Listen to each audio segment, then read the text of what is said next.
इंडोनेशियातील mount रिझानी ज्वालामुखी ट्रेकर्ससाठी हे ठिकाण म्हणजे निसर्गाचं स्वप्न.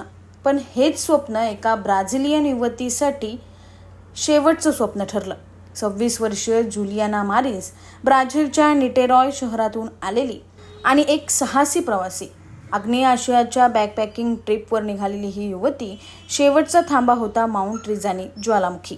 शनिवार 21 जून 2025 माउंट रिझानी ट्रेक दरम्यान जुलियाने थांबण्याची विनंती केली, पण तिच्यासोबतचा स्थानिक गाईड पुढे निघून गेला आणि काही वेळातच तिचा तोल गेला आणि ती खोल दरीत कोसळली.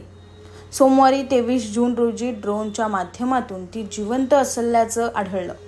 हालचाल, मदतीसाठी आवाज दिला, आशेचा किरण दिसला, पण निसर्गाने आपली परीक्षा घेतली.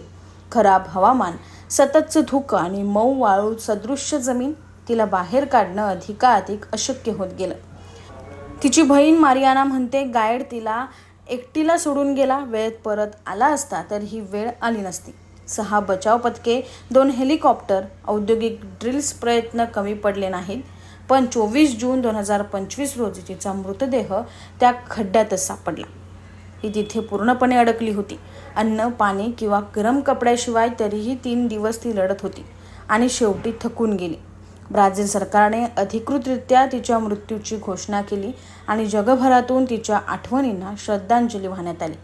माउंट रिझानीच्या कुशीत हरवलेली जुलियाना आता निसर्गाचा एक अंश बनली. पण तिची ही शोकांतिका ट्रेकिंग गाईड्सच्या जबाबदारीवर, प्रशासनाच्या तयारीवर आणि पर्यटन सुरक्षेवर अनेक प्रश्न उभे करते.